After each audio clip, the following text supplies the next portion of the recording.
From a radio studio on Long Island, New York, come two die-hard fans of the greatest rock and roll band hailing from Hollywood, California. Dissecting all things Guns N' Roses and anything else in their distorted minds, it's Brando and Scotto. 'Cause you know what the fuck you are! And this is Appetite for Distortion. Try it again!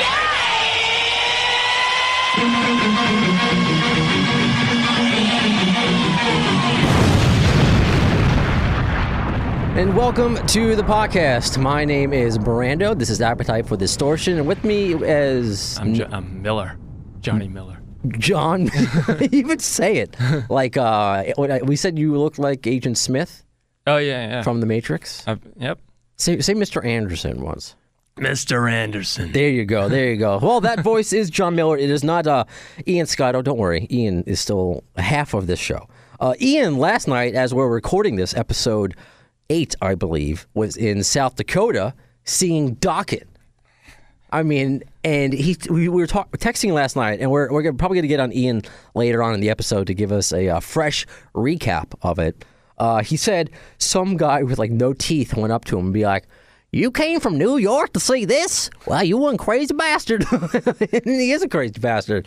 And he'll go into it, and he was texting me pictures to set the scene because I'm looking forward to Ian giving us the full review of the one American show Dokken played. It was in this very small venue that was part venue, of course, radio station, pool hall, I think, shooting range, tattoo parlor, pawn shop, like this real, like, and for a lack of a better term, I apologize, white trash kind of atmosphere, which probably was awesome. It sounds awesome. It does sound awesome. I want a place like that here on Long Island. So we're going to talk to Ian a little bit later. And I want to thank John Miller for coming in. If you missed, I believe, it matters, either episode 4 or 5 that you were on. It's either 4 or 5. I think it's probably 4. I will say this. According to our numbers, it is the most listened to episode of Appetite for Distortion. And I like that. Which either means it was that good, or you have a lot of friends, or a lot of free time. Well, whatever it was a good episode. The reason... And it's so funny. This is the second full real conversation you and I are going to have. Yeah. Because we met through one of Ian's friends. Right. Schultz. Yeah, who's a professional photographer who's photographed, and then that's in our first episode, who's photographed Guns N' Roses shows and Slash and Guns N' Roses just personally, which is awesome. And he's like, no, you got to talk to this guy, John Miller. He's doing this documentary about young Axl Rose. Mm-hmm. So if you missed that episode, you want to catch up on what's going on, or at least the whole precursor to that, I advise you listening to it. But what have you been up to since? Anything? Because you left off, I believe, looking for a director? Yeah. Or you had the screenplay? I'm still doing that. Okay. I have the script. I mean, I have many versions of the script. Every time I think that I'm finished, I start working on it the next day. I can't imagine what that's like, because I've tried, and at some point I will eventually put out my, I don't want to call it a memoir for a lot of reasons. I am not that important to have a memoir, but it just involves like my grandfather and depression with certain people, and there's a lot of elements that I can see, if it wasn't me, it would be a good story. And I've rewritten it, and there's so much work that goes into it. Yeah. And just the scrap. Like, I don't know if you've ever just said, you know what, all of this sucks, I'm going to start over from scratch. In a way, I mean, okay, then it's just me that sucks. I build upon it, okay. All right, I'll throw scenes out, whatever. I mean, but you've done your research, like you visited Axl's hometown, which is just, I mean, that's dedication. So you're not just, from your love and passion for the band. You've gone out there. Yeah, because I mean, I think the reason I would do something like that was I was just fascinated by the whole story. I felt the only way that I could know it was to experience it, to see the world around me, in which I could have only imagined before. I had never been to Indiana. I have relatives in Ohio. I guess that's the closest place to it. But no, I mean, I my visions of Indiana before I went there were like out of Children of the Corn, Sure. And I just think of Bobby Knight. I don't. Oh yeah. Yeah, I think of. I don't know what to think of, and I just think of Axl Rose, who has really reinvented himself This is the year of Axl, 2016, Jesus. Where he's kind of like the comeback player of the year if this was a sport, where people's image of him is just what they know of him from when Guns N' Roses broke. Not many people know of the bands that he was in briefly beforehand that you are talking about, like Rapid Fire, and just what he was like as a kid. And that's kind of why I always was fascinated to where the anger came from, not just the sound, but just like the rough childhood that he had. Well, I felt like those things were related. Like 100%. The voice is completely a part of. It's an extension of his soul. I mean, seriously. I mean, it comes out of how he was, of himself, his soul, and how he was affected. I would imagine. I mean, and all of this is just my imagination. I mean, I haven't spoken to him. I haven't spoken to any family members that are living. I just get impressions from other people, and that adds to the allure, I think, especially while he's still alive, because you can do stories on people who have passed. How I still haven't seen it. The Jimi Hendrix movie that came out a few years ago with Andre 3000. Obviously, Jimmy died quite a while ago. But same thing with the Doors movie. You like to believe this is what it was like, and there are people who are alive now that knew him. But then again, it's not really that person. Yeah, and the problem is, I am, in order to do the research, I have to be somewhat invasive. And sure, so you have to be a journalist. I know, and it's I don't know. Is it uncomfortable? Is it because you respect the man that you don't want to be invasive, but you need to know? No, well, it's not uncomfortable for me because I'm a fan, but you quickly feel the resistance from the people that do not want you to invade that privacy. I get it. And these are the closer friends. Because they don't. I'm assuming because they don't know you. Yeah, I mean, who am I? I mean, what's your agenda? Exactly. And because you got to look at so much, or there's been so much dirt written about him that most likely isn't true at all, and it comes out of, and it comes out of people's own desires to promote themselves, to act like insiders. We're going to get into that later, right? And that's the tough part. But I've grown to understand this more as time has gone on, and this has been going on for 6 years now.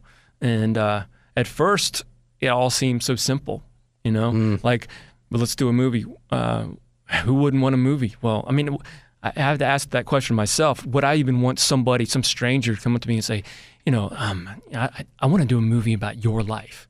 Well, I mean, this is a movie. This is something that's not going to go away. Right. And these are big decisions. And people are going to take that movie as fact. Right. That's a true account. Whether it's a book, you have the unauthorized biographies and autobiographies and those made-for-TV movies, or you have, how many Steve Jobs movies are there out there, which is more accurate. So, yeah, I mean, there's a lot to invest in from all angles, from you, from them. So the fact that you've been sticking with it, though, for this long is good for you.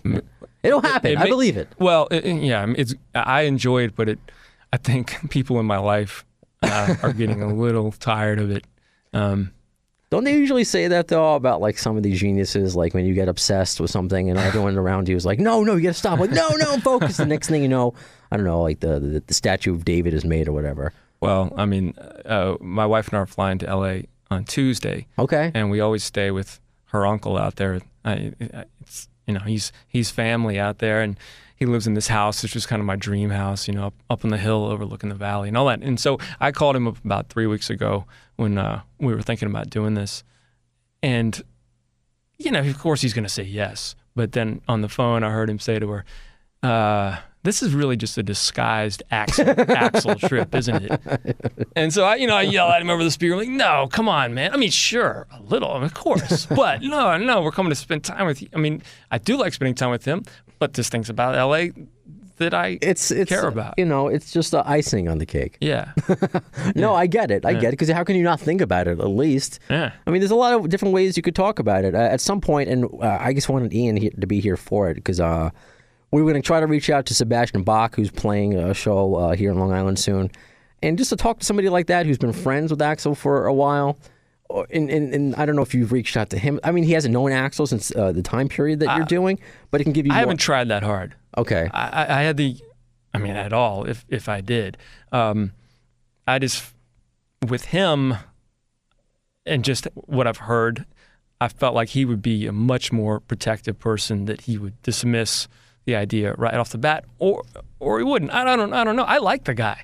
I am too, and I know you can actually hear an interview on the station I work for, WBAB.com. One of our air guys, Fingers, did an interview with him, and he's a fun guy to talk to. He's always defended Axl. I think he was somebody who, I think it was him who said, and we'll get into how, because we both went to the AC/DC Axl Rose show, Axl DC, at Madison Square Garden, where all these positive reviews have been coming out, and I believe it was Sebastian Bach who said, I bet you he's enjoying this because what he likes to do is prove people wrong, and he's proved everyone wrong. Yeah. And I think that's where his stance is on Axl, that he knew what Axl was capable of, who he is, and all these years he's just kind of not defend Axl. I mean, he does, but I think he didn't do it to go above and beyond, because he's Axl Rose. He doesn't need that much defending. But if someone says shit to me and wants me to say shit, I'm like, no, I'm not going to say that, because this is my friend. Right. That's the impression I've always gotten with Sebastian Bach from him. So maybe at some point we'll talk to him. But I'm thinking the amount of people that you've spoken to kind of get an idea about Axl. Oh, and I will tell you this before I forget. Yeah. To show you how crazy I am, because I know you've been a GNR fan longer because you're older, so it's your parents' fault, not my parents' fault. Right. I had a dream about him, not in like a whole, about Axl. Yeah, not in a weird way. I mean, it's weird, but not in a sexual way. This was like 2 nights ago. I wasn't assuming it was a sexual way. All right, that's my Freudian slip. I was dreaming I was going to a house party, kind of like a That 70s Show kind of party. There weren't a lot of people there, but I knew Axl Rose was going to be there, and I wanted to meet him. I just wanted to be his friend. I just want to be friends. I don't know, to trade baseball cards or whatever. Right. And I snuck into the house, and it was like in a basement, like a nice basement, That 70s Show kind of basement. And Axl had the kind of cornrows, but they were more of not what he had, but they were like thinner cornrows, maybe like what Da Brat had. Remember the rapper Da Brat from like the 90s? He was still around. Whatever. If you get the reference, you probably think I'm even more of an idiot for bringing this up.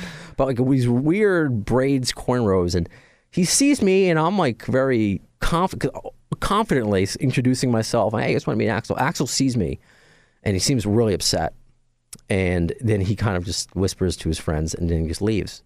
And because he was skittish, I found out after, that he thought he was, and I came in and he was singing, he was dancing, he was having a good time with his friends. And apparently I just invaded in on the privacy of him just being himself. And who is this outsider coming to see me? I'm going to leave before I can show my true self to him. And then I guess I'm like, oh, you know what? I imposed, I'm saying this to Axl's imaginary friends in my dream. Oh, I'm sorry, I imposed, I should leave. And his friend's like, no, you seem cool, just hang out for a bit. And then I did. And then eventually I was going to leave. And one friend of his just kind of like called me out for being like a weirdo. And then I woke up. So that's my Axl Rose dream that I felt like I needed to share. Why did that happen? What does that mean? Does that mean like I want to have like gay sex with him? No. Okay, good. What's that mean? I was like, I woke up like, wow. Because a lot of my friends, other than you or Ian that are real GNR fans, will be like, you got a freaking problem. I mean, I have fans I like too, but you go above and beyond. And now when I'm having dreams, I don't know what. If anyone is a dream, what would you call the word? I'm not a dream expert. Maybe. Yeah, sure. My own theories about dreams for myself is that whenever I have a really revealing dream or something that stands out, is that I need to teach myself a lesson, something that I can't understand when I'm conscious. So I'm wondering if it's me trying to be too invasive. People trying to find out about maybe them. So. Which I have a tendency to do. All right, thank you. Thank you, Dr. Miller. You are welcome. Because I had a similar experience while I was asleep once. Somehow I walked into, I don't know if it was either a party or it was a backstage kind of event, and I see him sitting on a table. Axl? Yeah. Oh, so you also had an Axl Yes, dream. yes. Oh, all right. Right. And he's standing there with Betta. And I walk over. No one's really stopping me. And I introduce myself and tell him, what I've been doing. And I say, I've been researching you for several years. And he just looks at me and says, what does that mean? I'm like, oh God, What does that mean? what does that mean, research? I have your baby teeth. I have your. Yeah, I mean, I have a lock of your hair. So I masturbate to your videos. That's funny. Wow. Yeah, Did you wait? Is anything else happen after that, or you? No, that was really it because I think I woke myself up. Brilliant, brilliant. I like how we just found that out about each other just now. That was organic. That we both had dreams about Axl, not in the sexual. But I think way. it's good. But maybe somehow. I believe in the sincerity of it. That like you are consciously aware of when you're actively trying to do something like this or a screenplay about another person's life. They are.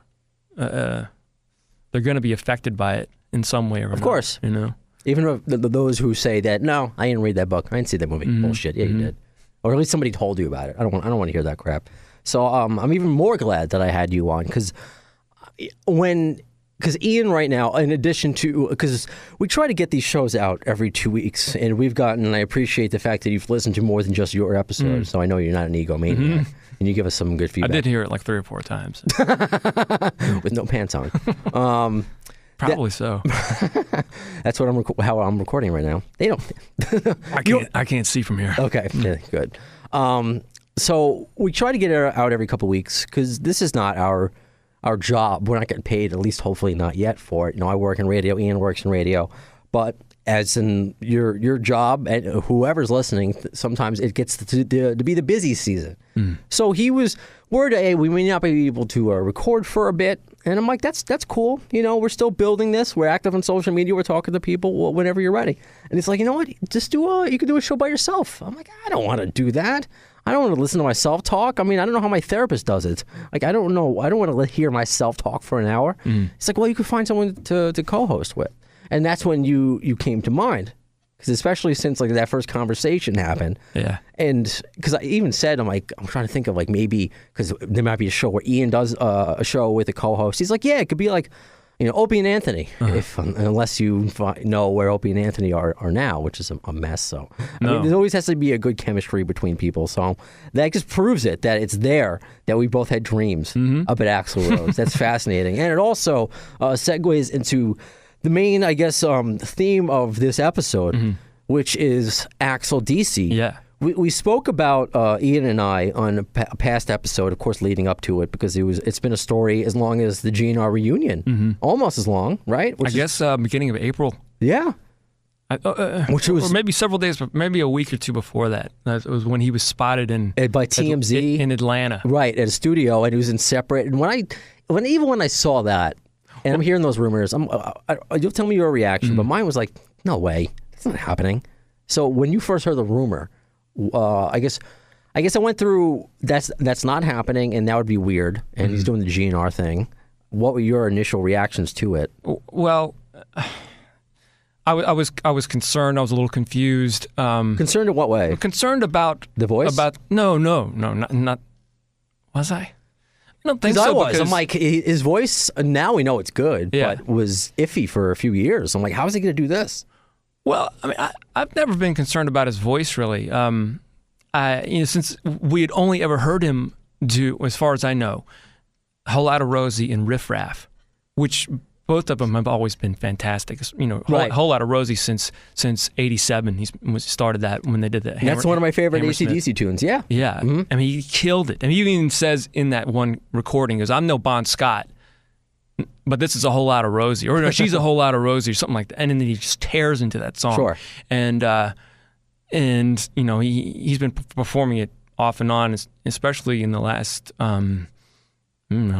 since 2012, I think, when I started hearing it again, or 2011. He did a lot with the New Guns. Oh, in 2010, yeah.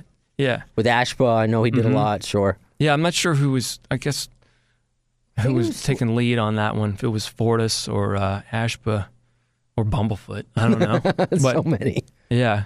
But anyway, so when he was first spotted, like in Atlanta, coming out of a hotel or something by some fan, the fan got his picture with him and all that, and there was reports about his new. He didn't have any facial hair, and, right. and he the guy said he was looking really fit or something like that. Right. And people were like, "What's he doing down there?" And they're like, "Oh, well, he's down there meeting with some writer of some movie." I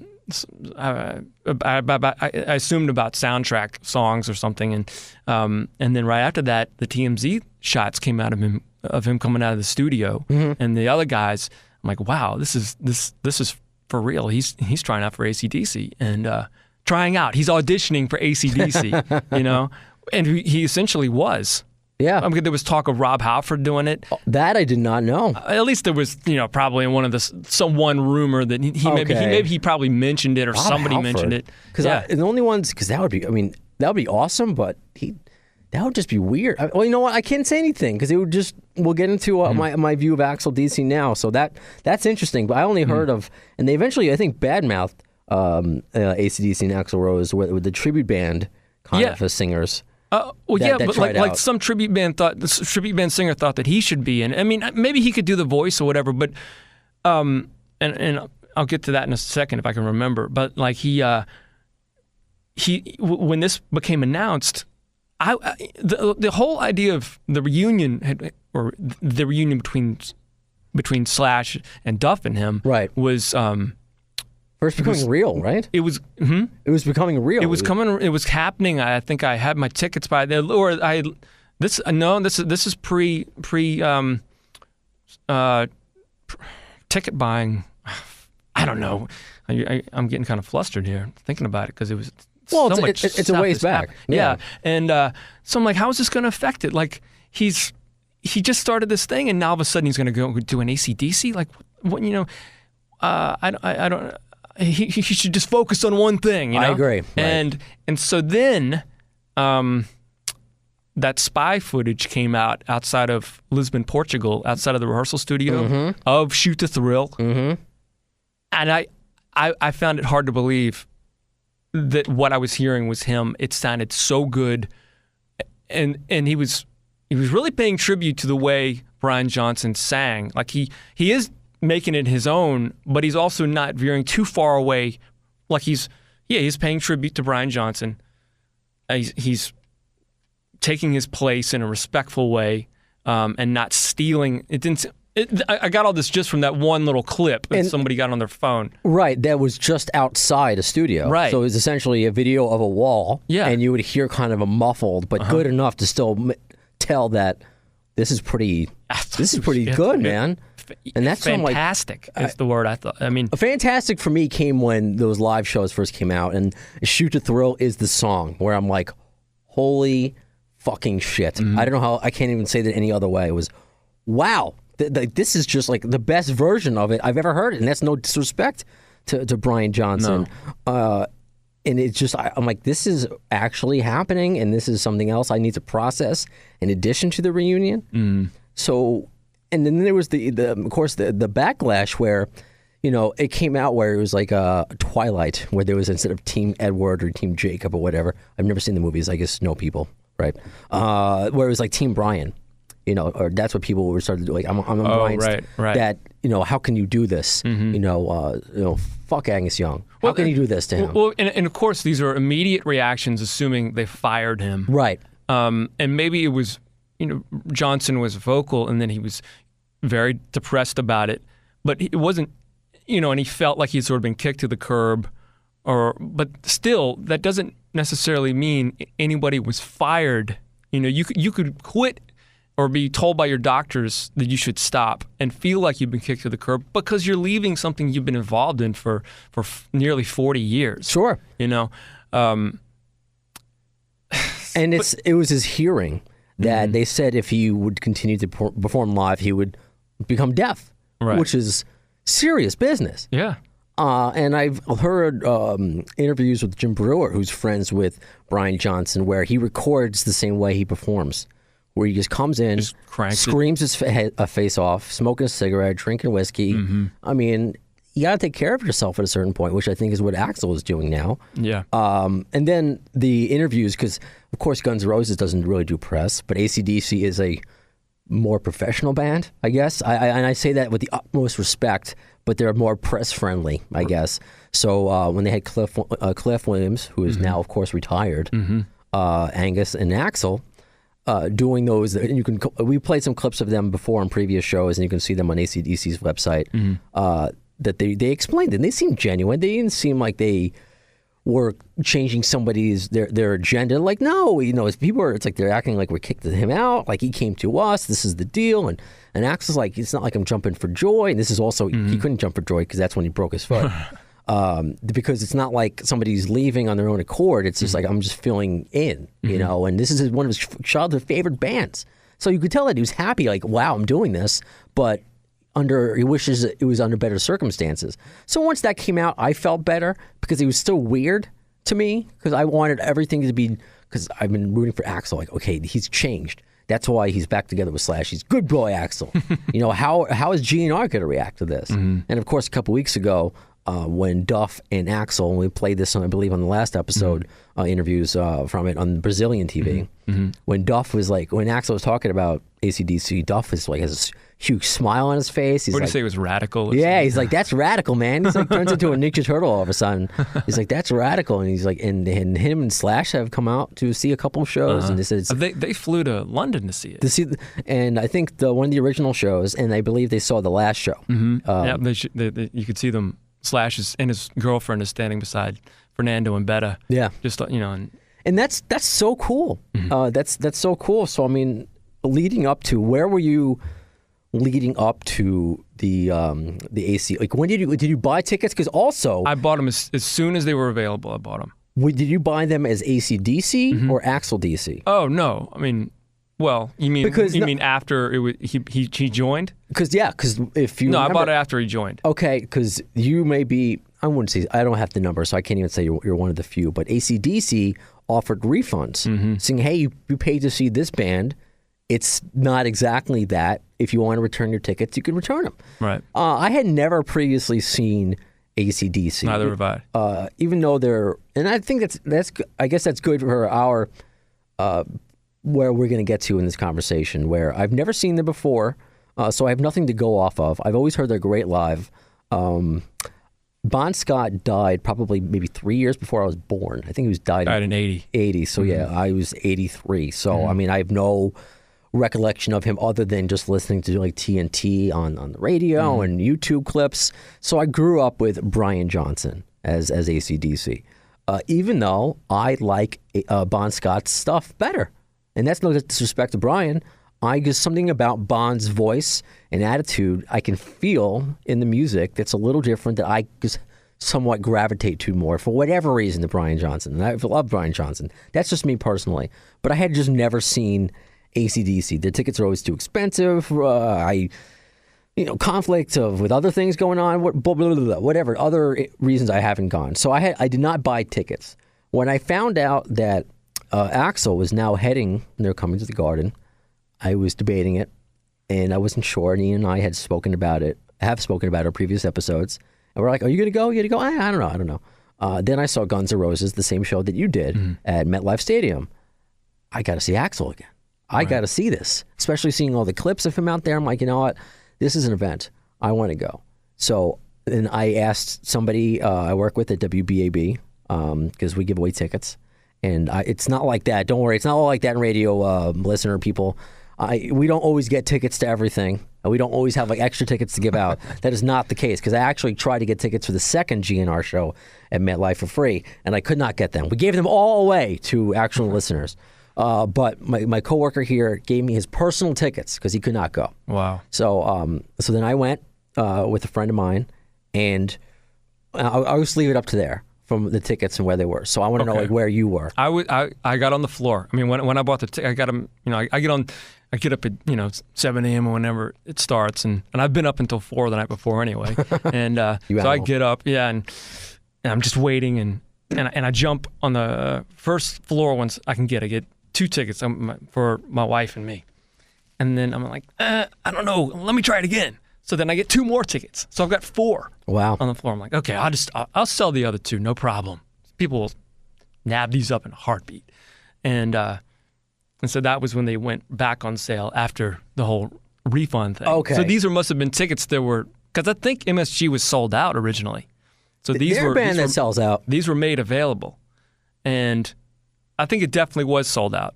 And so I got these tickets. So they may have been somebody else's tickets that gave back. Absolutely. I think they must have been. And Interesting. So I got on the floor. I think I was section 2 or D or something like that. So I was on the floor a little bit back. I've had floor seats at other places. I've never been in the garden before the floor. So I was a little bit back. And, I think to the right and left of me, there was nobody. And so I had some space. Cool. And 2 other tickets I ended up selling to just Jason Schultz. Okay. And our other friend Johnny Hirsch, he's a musician that we've known for years. And so they were back a little bit. And so then should I say it like what my impressions now or? Well, I want to set up for me because you always get. Because I want us to meet, or we're telling parallel stories. Okay. And I want us to cry. You see what I'm going with? When I ended up seeing your Facebook shot, okay. Holy shit. So I was told that they were going to be on the floor. And if I get floor seats, because I mentioned on the show before, I'm handicapped. I like to sit down, but if I get floor seats, and I'm not in a wheelchair or anything. I have, I was like Axl Rose with the cane. That's like how I am.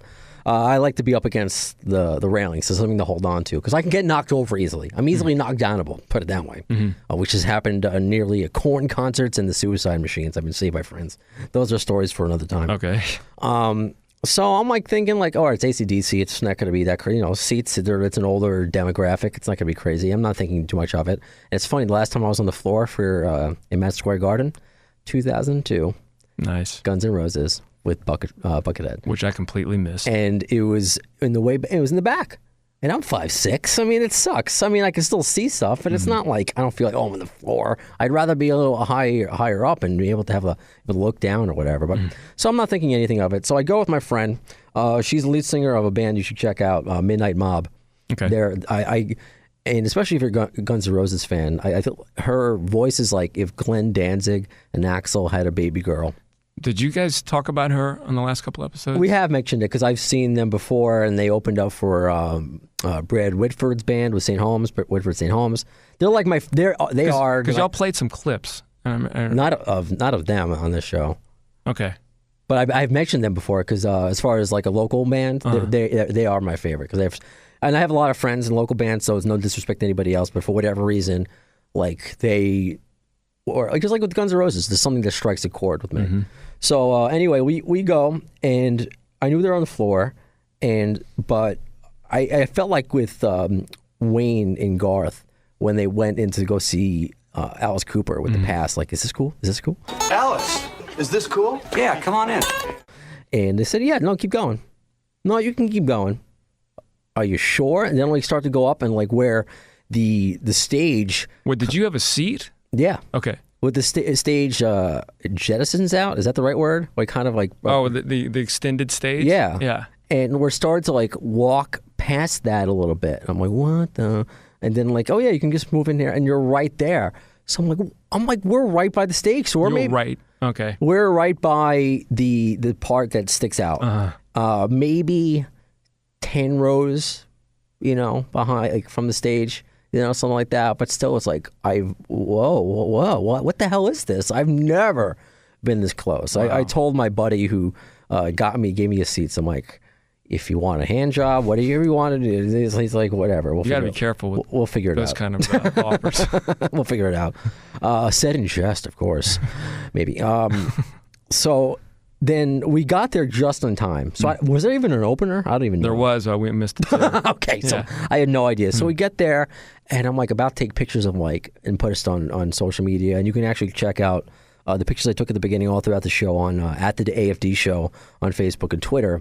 And I put a blog up on WBAB, and that's also on our social media and stuff, whatever.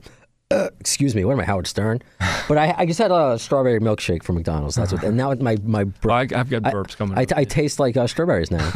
All right. Wow, I'm a weird person. So we get and then lights go out, and it's like from start to finish. Whoa! Like what? I can't believe what I'm seeing. Had you been keeping up with the concerts that were? Yes. Okay. So I essentially knew what they were going to play. Part of me always hopes like maybe they'll play a Guns N' Roses song. Maybe they'll have a special guest. Part of me always has that, even though there was no inkling that would happen. But from start to finish, and I know AC/DC's catalog as well as you can without being a super fan. Like I know everything Guns N' Roses. I know, obviously, they have a million songs on the radio. They've been played a million years. I know some of the deeper cuts, but not, maybe of their catalog, I know maybe 65%, which is, I don't know, decent, depending upon, I guess, who you ask. So there's a lot of songs I didn't know, especially from, even though I like Bon Scott better, but the Bon Scott stuff is not as commercial, I guess. Yeah, did they ever have a number one hit until Brian Johnson? Or at least were they? Well, I mean, the Highway to Hell stuff. For some reason, I'm thinking that... I mean, I can look that up as far as what number one and stuff, but... Or just their biggest hits, I feel, all started after Johnson for some reason. But I don't know this. This is just a guess.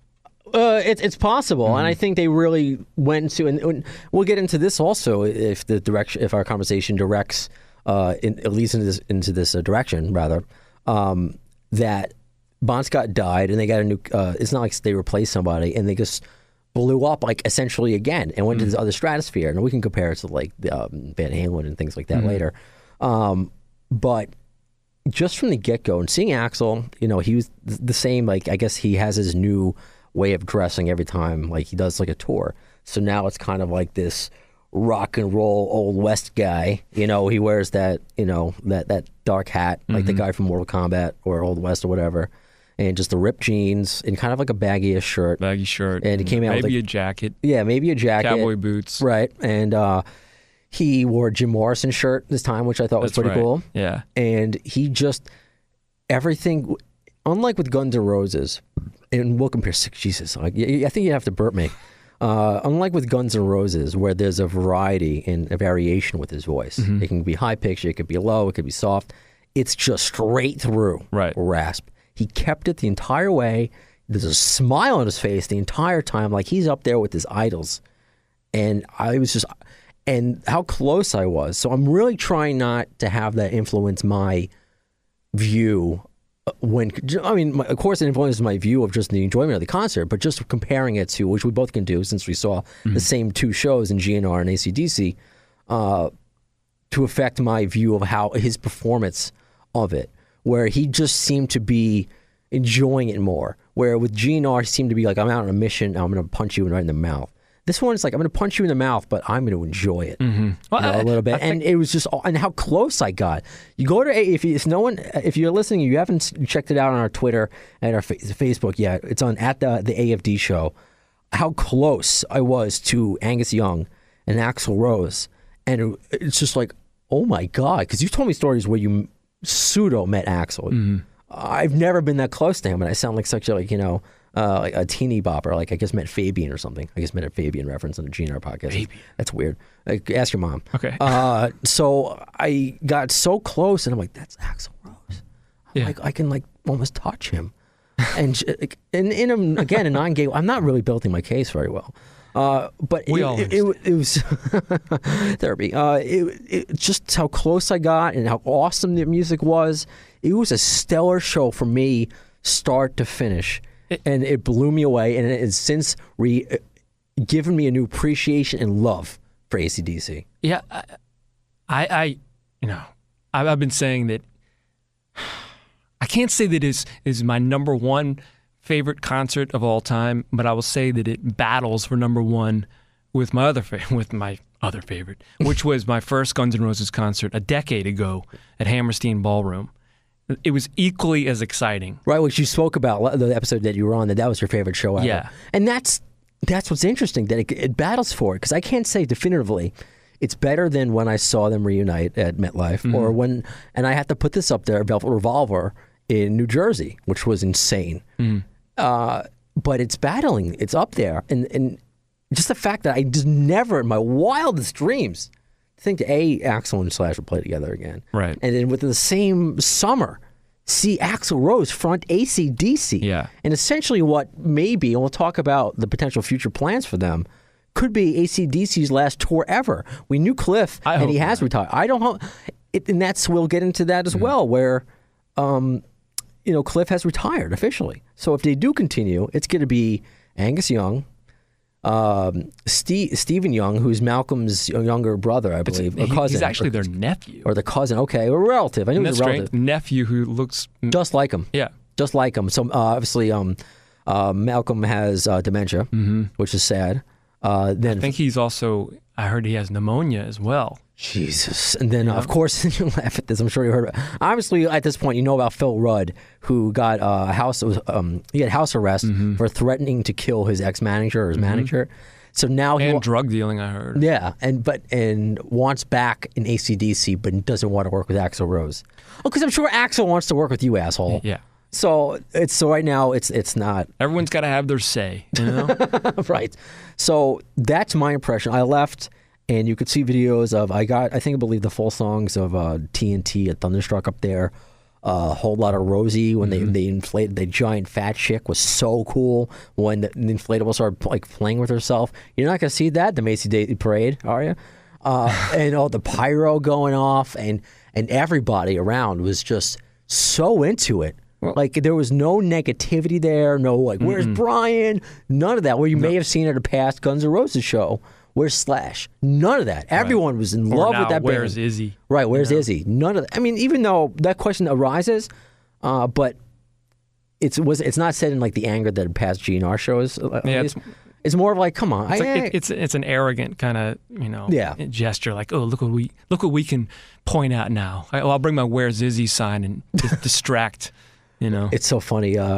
Ian and I met up with one of his old friends, his old camp counselors, who was wearing a Where's Izzy shirt. Right. Yeah. He was a cool dude. Reminds me of Otto from The Simpsons. Hi, Jason. I think Jason listens to it a lot. So hi, Jason. What's going on? Well, so what was your impression? Because I left. I mean, I had been watching all the shows since they started, since in May, but still, I always wear earplugs because I still have tinnitus.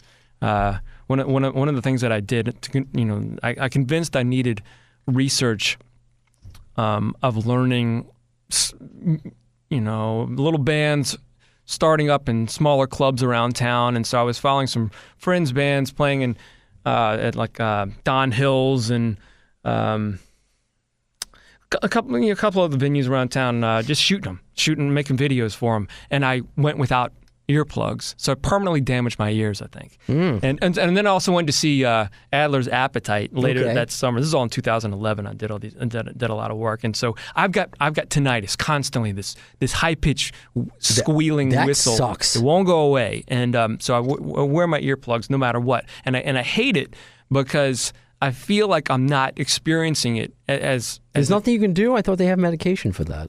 Well, I haven't. I've been lazy. I've just. It's kind of like, well, I have other issues that I just avoid getting fixed. Fair enough. But so I took my earplugs out. When Rock or Bust started up, I don't think that's a phenomenal song, but I think it's a fantastic song to start. There's something so simple about that riff and the way Angus runs out on stage, holds his hand up, and then just tears into it and gets the whole place going. And then Axl's first line, hey, yeah, and then are you ready? Like, of course. I mean, it's a perfect song to segue into. God. I know. And just everything. And that's always been the thing where you hear about a lot of bands where, and that was it's never been the case with Guns N' Roses, where it's like the same song over and over again. Especially with like the punk rock stuff, with like the Ramones, the same thing it's always like that. Even though I like Andrew WK, all the songs sound the same. Or it's been like that with AC/DC. All the songs sound the same. But that's their signature sound. And they're that good that they're able to make the signature sound, make a Hall of Fame career out of it. So even though a lot of the songs are like that, and it's just, I felt like it was just one long, like, awesome song. Dude, I was exhausted. Exactly. I was exhausted. Every song that I wasn't even as familiar with. I'm not talking, of course, about the heavy hitters. By the way, as I'm looking at Wikipedia, I think you're right, dude. They didn't have a number, like a charted hit until Highway to Hell, and they've had several albums before then. Highway to Hell, just the single. Just that one. In 1979, 47. Touch Too Much was number 106. And I'm trying to look at their first, like, I don't know. They've never had a number one single. But I mean, Back in Black is one of the top. Is it? I'm looking at singles. So I'm gonna look at and not to deviate too much, but because I'm looking at this is studio albums. Dirty Deeds, that was number 3 in the U.S. And what's so incredible about a song like that? That was so good. Back in Black, number 4 in the U.S., number 1 in the U.K. My stepsister, her son, he is 4 or 5. Dirty Deeds is like his song, and he screams this song in like this little maniacal, demonic character that he puts on, and he's like, Dirty Deeds! Yeah, they are that iconic, and how Angus Young, he's an older dude, and he's still out there, like he was still in his 20s. Incredible. And it was just, and I think Axl was just in awe of it, and everybody else was in awe of it. You see everyone with those light-up devil horns. Yeah. And it was this whole new experience that Axl has brought into AC/DC, and it seemed like for Angus, and it seemed like for the fans, even though it's nothing against Brian. It's just different, This and is an evolution. It's new. It's an evolution. Probably is the best way to put it. And it was just awesome from start to finish. It was just such a good show that I would absolutely see them again. And that there's. I was so tempted to go to the Philadelphia show, but I've spent probably $2,000 on tickets this year, and flights and travel. Okay. So I had to hold. Yeah, no, you're crazy. I'm lucky that I've been able to see, including AC/DC. I just saw George Thorogood Wednesday night here on Long Island at the Paramount, and I saw ZZ Top at Jones Beach like maybe a month ago, all courtesy of the radio station. Mm-hmm. I'm not that. I paid for Guns N' Roses, so I paid like $400 for that. You're saying excuse me. I'm like into the microphone. Shows you where we are both at life. I'm a scumbag. You're excuse me. I can't believe. So now I will go out of my way to listen to AC/DC, right. And I imagine Axl singing it. Well, and I'm just they shot the show. If they shot the Philly show, yeah, and there were people filming at the Garden. There were guys going around with they're going to come out with probably a DVD. I guarantee. Well, I don't guarantee it. I we'll be shocked. I feel very strongly that we will have a DVD or some download by the end of the year. And I would love to see it. And it's a shame, and I understand that Cliff Williams wants to retire, but the rumor that we are reading from. And I had no opinion on that. I just look at a website, and as long as it's not like fake.org, like I never know. And I know there's some like I trust Blabbermouth. I like Ultimate Classic Rock. I do my due diligence in the most part. But this is alternate. Why can't I say this right now? AlternativeNation.net. And it says, according to a new report, which I don't know where they're getting it from, AC/DC will continue despite the exit of bassist Cliff Williams, and Axl Rose will remain as the band's frontman. While AC/DC wrapped up the Rock or Bust tour in Philly earlier, it will not be the band's last. According to journalist Jose Norberto Fleisch, Angus Young will not retire and will continue with the band. The guitarist will hire new musicians, and Axl Rose will continue as a vocalist. Axl and Angus are also rumored to want to record a new AC/DC material following GNR's Not in This Lifetime World Tour, which is expected to tour Europe next summer. So that's friggin' fascinating, if true. If true. I mean, it's not. I mean, I'm sure it's not far-fetched. That guy reported it that way, and I want to believe that. After what I experienced, I do too. Yeah. I would have been indifferent before because I just want Guns N' Roses got back together. I want that because there have been rumors, of course, of them new material. I want them to tour again. That's where my heart is. But now this is just giving me a new appreciation, even if I can believe it got higher for Axl. So whatever Axl wants to do, he wants to join One Direction. Well, go for it, man. Back to my concern when I first heard about all this. Right. I think it was all dashed away once I heard how good he sounded just on the little spy footage. And as soon as that first show came up, it was exactly, it exceeded beyond all expectation. But I knew it was going to be fantastic, and it was. And every show just got better and better and better. And so I could not wait to see it. So if anything, this only feeds each other. He's going to do what makes him happy. That seems to be what he's doing now. And like you said, when you first heard those recordings outside that studio, I guess my intrigue of like, how is this going to sound? This is like a weird hybrid, just like how when Audioslave happened, that's a weird hybrid, but then it worked. Sometimes it doesn't work. This worked, but it went away when Slash and Duff went to the shows. And especially recently when like we were talking about just earlier, that they're okay with it, that this is not going to affect Guns N' Roses in any way, which is in a weird, awkward, stalker way, our first priority. So I'm excited for whatever future, if there is a future, but if there's not, I had this awesome experience that I can always relive through social media now. Yeah, I feel the my same cell way. phone. I got to see it, but so what is that? If Brian Johnson got healthy, then would you say, hey, you know what, Brian Johnson, go back in the band, or what, I loved Axl DC. I want that to be a thing. Well, I never saw AC/DC with Brian Johnson. Neither did I, but that's essentially. But I always liked it. I mean, I Back in Black was one of my favorite CDs as a kid. I mean, it was exciting getting it. And I used to get psyched up for football games and whatnot. by listening to it. Sure. We all would be playing in the locker room, that kind of thing. And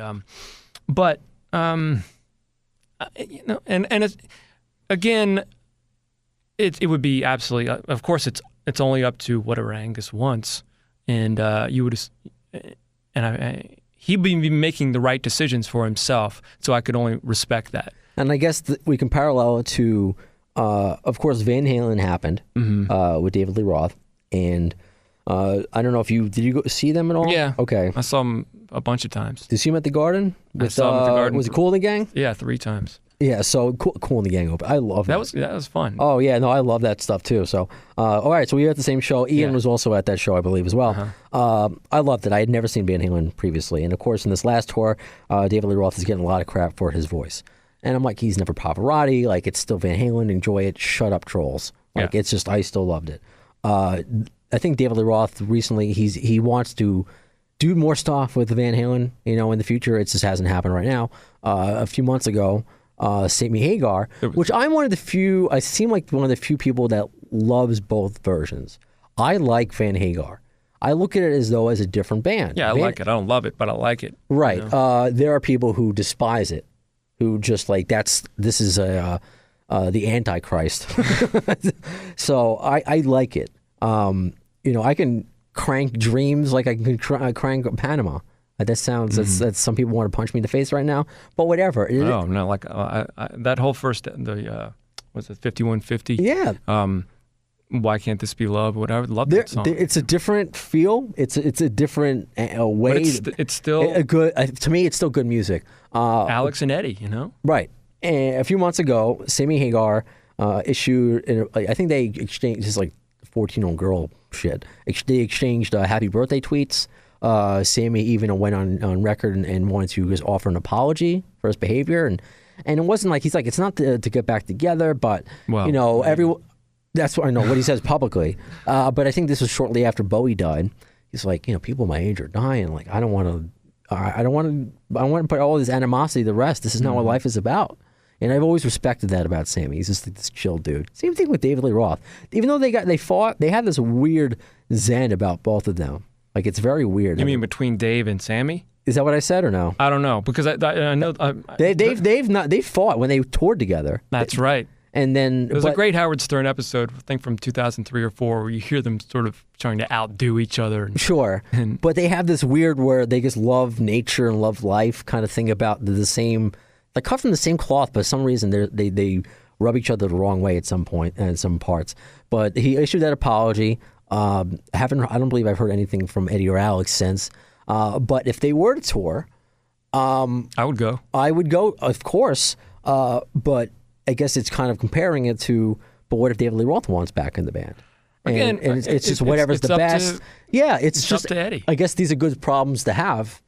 Could they do a double duty? Could they do that? That would be crazy. Could like Axl Rose tour with Guns N' Roses? That would be crazy. I remember somebody wrote that. That was one of the rumors, was that AC/DC was going to open up for like a joking rumor. Yeah, I can't believe Axl could sing that long. It's different if it's like Eddie playing for that long, which is still very taxing. I mean, like he said that. He's like that. This is extremely taxing on the voice. And I have no idea. I played it the next day. A couple of clips from the show. My wife was supposed to go, and she couldn't go because her sister came into town with her family. And so anyway, they all stayed back at home. I went out and I got back the next day, and of course I had to play it for my nieces who are age 9 and 5, and they've heard enough Guns N' Roses already that one of them, the 5-year-old just said, "So John, is that Guns N' Roses or is it ACD?" And so. I had to, doesn't even know his alphabet, right? But she was aware of it enough. I mean, but my sister-in-law was listening to it, and she goes, "My God, how can he do that with his voice? How can he sing like that? Number one, how can he sustain it? How is he still able to do this after all these years? How on earth does Axl Rose have that ability?" You can't look at it, and I've used a lot of sports analogies on this show, but you can't say he's like Barry Bonds, where it's like somebody who's 40 shouldn't hit 73 home runs, because would steroids help out your voice? I mean, it's just, or he just has this natural God-given ability. He knows how to take care of it now, and because a lot of these older guys don't hit those notes anymore. Who have that kind of rasp. I know his name escapes me right now. The guy from Cinderella. Yeah. He lost his voice for years, and now he's getting it back and had that same kind of rasp. So he can just be one of those diamonds in the rough. And I think when you find them, you got to, I'm glad that he's now making music, because he was gone for many years. So that's why it's a good time to do a Guns N' Roses podcast. I mean, and it's when you see the criticism on a lot of the fan sites, the Guns N' Roses fan sites, people that are unforgiving about his what he labeled his smooth tone that he's been doing, and when he was on the China Exchange interview, and he mentioned it didn't go over too well with some fans or whatever. Why? Well, people have this terrible nickname for it. They call it his Mickey Mouse tone. Oh, and I have not, for lack of a better analogy, because I've heard that from somewhere else, where I've used that because I know what else to compare it to. Because in years past, it sounded very high. Like there was nothing. He was supposed to be hitting certain octave or that rasp range, and it wasn't there. And it sounded. Well, I feel like I know what else to compare it to. Yeah, I feel like it's something in between. Like these is. It doesn't sound like a cartoon singing. I just didn't know, and I got that phrase from like looking at my GNR people. It's It may not be the sound that appeals to people. I mean, it's not the thing that led me to him in terms of his voice. I feel like it's something new. I mean, he's got to be really careful. I mean, in order to be able to sing this way, I feel like he's using a control, which he's always done, I believe, in his career, something that makes it so fascinating, is to have a control over his voice, his performance, his ability to concentrate, is what makes him such an amazing performer. And so having that range that can go that high and have that tone that may not be, I guess, just enjoyable on some level, but then to take it to another area is one of the things that makes Guns N' Roses music so complex, and like each song in themselves they're like epics. I mean, look at, of course, like Estranged, like that's an epic song. Sure. I mean, I hear the only difference, and it's still enjoyable, where I will listen to Live Era and listen to November Rain, and then listen to him sing it now. There's a difference, and it's not bad, but there's a difference. But there was a dramatic difference a few years ago where it just sounded really like, I don't know, like a shell. And it's like, I feel bad saying that because I'm a champion of him. I have dreams about him, apparently. But there's something that he did, and I don't know, because he mentioned the fact with AC/DC that he likes having Angus as his boss, that he has to go to rehearsal, all these things that he's changed. Whether the rumors are true about he wanted to get that fat Axl picture off the website, off Google. I don't know if you that rumor, like where he's hearing all these things and he's like, you know what, I got to get my shit together. Again, this is just speculation where it's just a different vibe. And even though I enjoyed the shows that I saw with Bumblefoot and Buckethead and Ashba, I always left with something missing. And it's not like I went in there saying like it's not Guns N' Roses, it's not Slash. I went in there excited. I'm like, I get to hear, Axl Rose sing, and these musicians I respect, but I was left with something lacking. And it wasn't a conscious thing. It wasn't being a troll. You hadn't seen them. I hadn't seen them prior. And it was just the fact that somebody who... Maybe it was more of a desire. Like you wanted to know. I didn't see them either, and I could have when I was younger, but, I first started seeing them live in 2006. And when I did see Slash live, it made me only want to see the two of them on stage together. And that leads me to when I mentioned one of my favorite shows when I saw Beveled Revolver in Jersey. And it was in Starland Ballroom. And I don't know if you've ever been there. No. It's in the middle of nowhere. And it's like farmland around it. I don't know if things have been built since then. But that's why, when they got off the tour bus, people ran back and I was able to meet Slash and Duff and they signed my GNR shirt. And just being up that close in a smaller venue, I'm like, I'm near Slash, I'm near Duff, even with Scott Weiland, I got a new respect for him. Like, he, at his peak, was a brilliant frontman. And, and I can ask this too, somebody who's doing research on Axl, who knows about his drug use is not as notorious as Slash and Duff's and, of course, Steven Adler's, but it was there. That you think about somebody with Scott Weiland, and because I wanted to parallel it to the Brian Johnson, Axl Rose replacing Van Halen things we just mentioned. I don't think STP has officially announced a new lead singer yet. Because they got rid of their most recent one, didn't they? So, Chester Bennington from Linkin Park. Or he quit or something. Yeah, because he's working on new Linkin Park stuff. It was too much for him. And even when that happened, I'm a fan of Linkin Park. I think Chester is an amazing vocalist. It sounded like, it sounded like Lincoln in Temple Pilots. It was just his voice is so, it's like, yeah, Axl's voice is identifiable, but for whatever reason, it can fit with AC/DC's music. Chester's voice just fits with Linkin Park. I haven't heard. It sounded good, and he's got a good voice, but STP has a sound. Axl's able to fit in that ballpark, the parameter, the rasp that Brian and Bon had or have, but Chester's just so different. Well, I think that's a credit to Axl as a performer in general. They're able to adapt. Yeah, to as an artist, to interpret the songs, to understand the nature of the songs in the right way. Sure. So Chester had left, and when Stone Temple Pilots, because of course they're famous, Scott's obviously had drug problems, and he got back together, and they were still having issues, and that's when they got Chester, and I think Scott was trying to sue for the name. It was like it was really ugly at the time, and Scott was doing his Wild Abouts thing, and it's just like, oh, just get back together, whatever, figure it out. And then of course that always made me think of Matt Sorum's comment. Somebody asked him, who would you rather work with, Axl or Scott? And this is like when Axl, before any reunion was even on the table, he said he'd rather work with Axl, and that's scary. Wow. Yeah, I think that was like TMZ cornered him. I never saw that. I've actually got a newfound liking and love for Axl Rose. You can print that. I've said a couple bad things about Axl, and I think probably have come back to bite me in the ass. But, the one thing I know about Axl Rose, as much of a dick as he was at times, the stadium was usually sold out. The little difference between those two guys.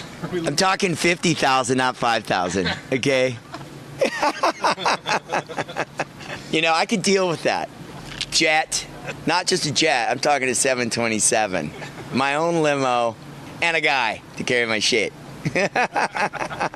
Shortly after Scott passed, it might have been like a month. And please somebody correct me if I'm wrong, or I'll look it up after because I'm too lazy to look it up now, that they announced that they wanted to look for a lead singer online, that they were holding an open contest. And I remember something like that. I think that's cool for some fans because I have friends in local bands who've applied. I just thought they really missed the boat with something. And it goes into the whole drug use thing, and that's why I'm intrigued to what you can find out about Axl and his drug use, whether it's from him, whether it's from his family, and how that affects a band, when a band that grows together, and has a certain, I guess, parallel theme to it. And I guess GNR has that, where they've all kind of been battle tested within themselves, within the band, within other bands, and I think that's where they're all reached now. It's like the perfect time for them. That they missed an opportunity, and there was a rumor, and I may have been like the one hoping it was true, that Scott Stapp was going to front Velvet, SDP. And the reason, like, if you're saying that you didn't like Creed back in the day, somebody bought their records, stop lying. Ian and I have established that we liked Creed. I have no problem with them. I know Scott Stapp was an interesting guy to handle, so I think that gave them sort of a bad name a little bit in some eyes. Obviously, a lot of people love Alter Bridge. It was always on Scott Stapp. It was like the backing band's great, but Scott Stapp. Whatever. I think he would have fit in great, especially with all the drug use that he had. And I think Scott, even both Scotts, I should say, Weiland and Stapp, filled in for some Doors thing on VH1, and they both filled in adequately. And I thought that would have been good. Like, hey, we lost this guy to one thing. We lost somebody who's fighting. Now we have somebody who's fighting it.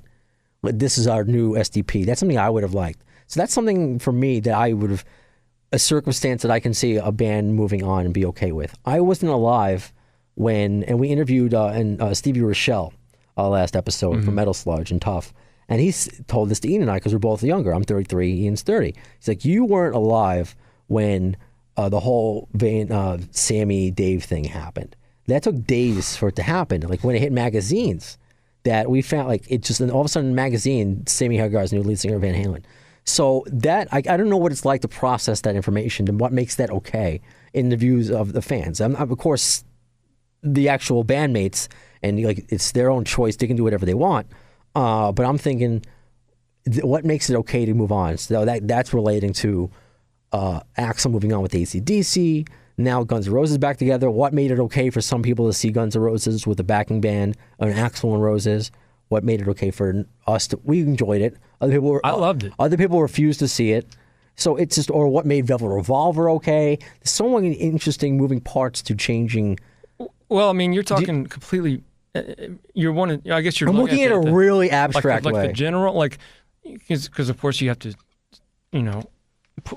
it's only okay for what the band wants to do, in my opinion. In your opinion, is which is good, is the minority because a lot of people don't care about it. They want like me. Well, people want what they want, right? And that's fine. I mean, like in that it's human nature. You invest in something and you have your own. It affects you a certain way and you see it a certain way, and for it to change,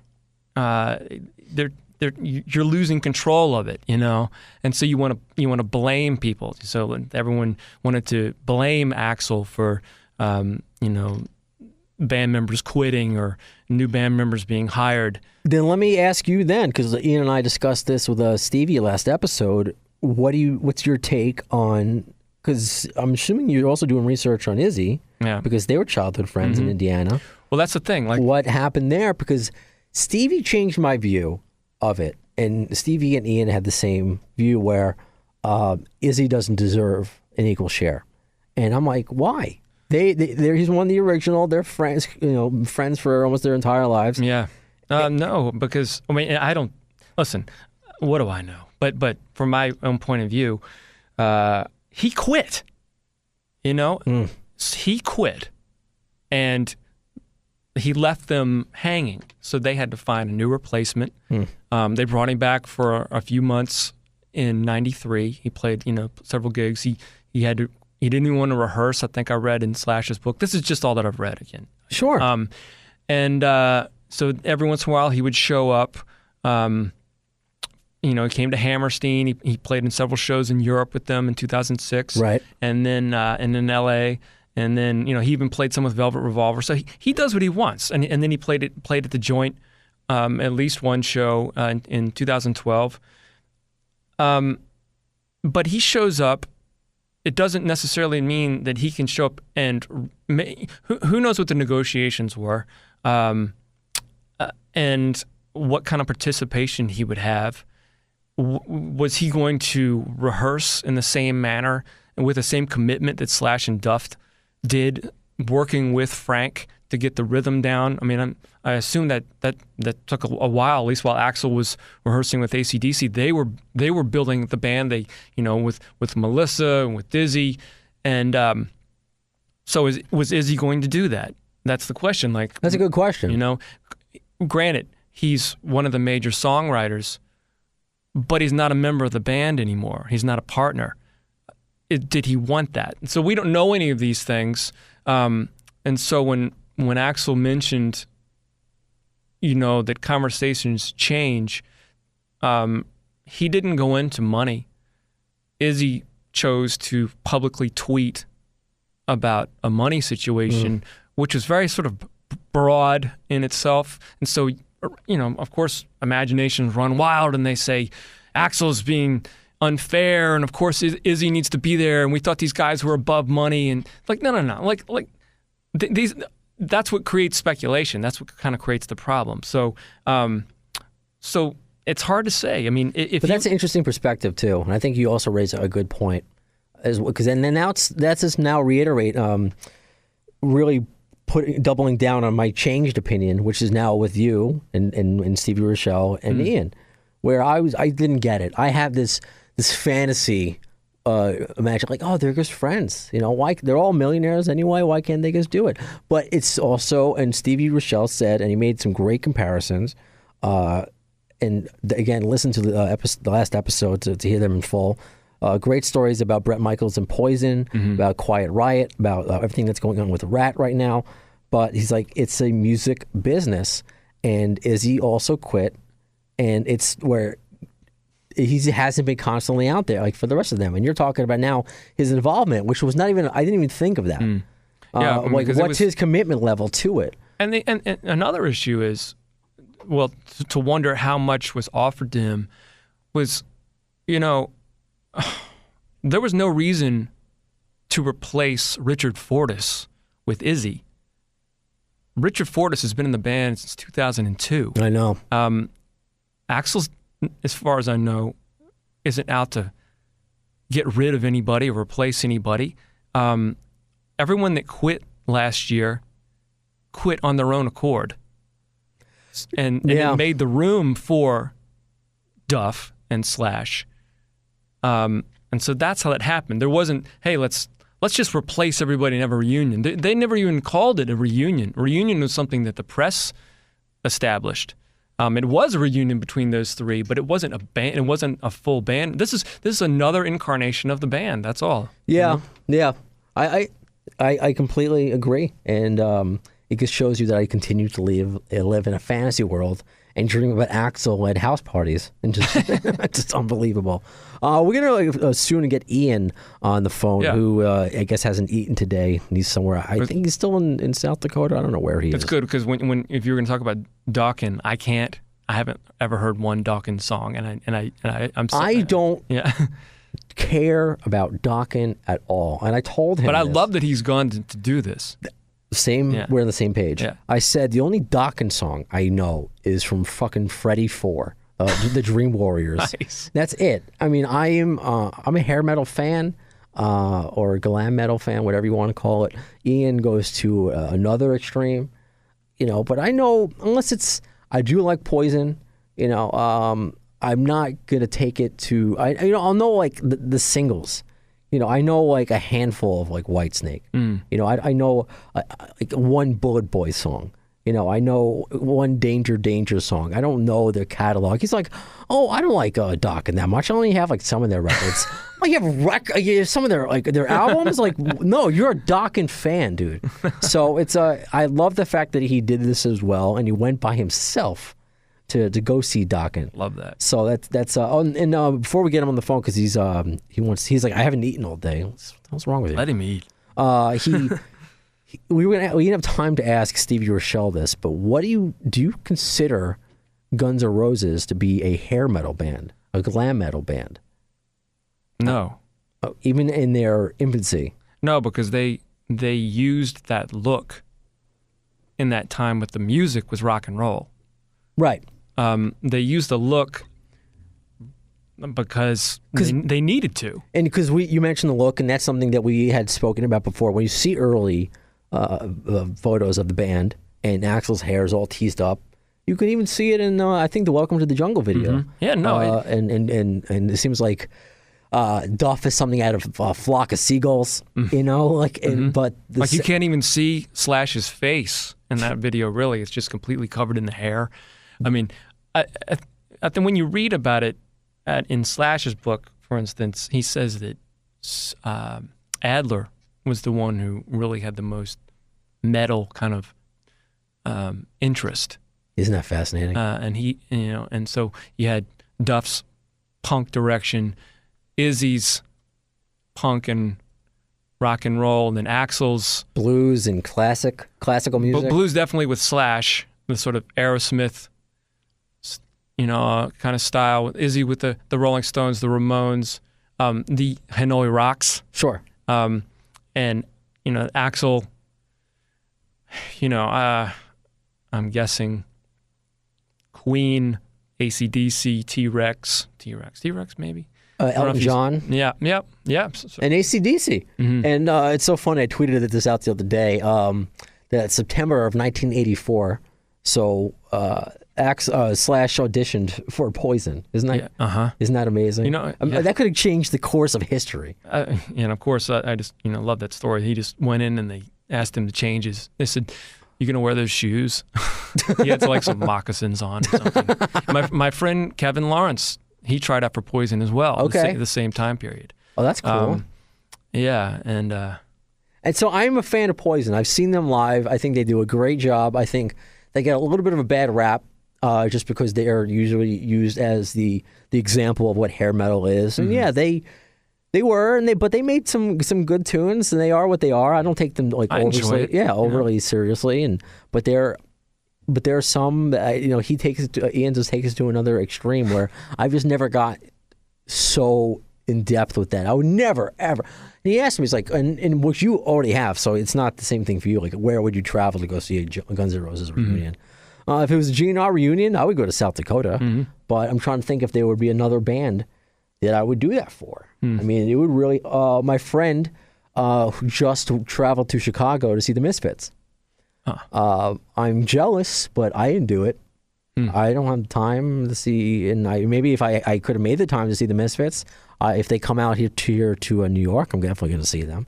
But I kind of like when the demographic changes. I mean, you see all the New York shows around here, and everyone kind of looks alike. Everyone's black hair, they wear black, And then I went to a show in Indianapolis, and all of a sudden the tones start changing. What do you mean? More blonder hair, more paler kind of looks, not all black anymore.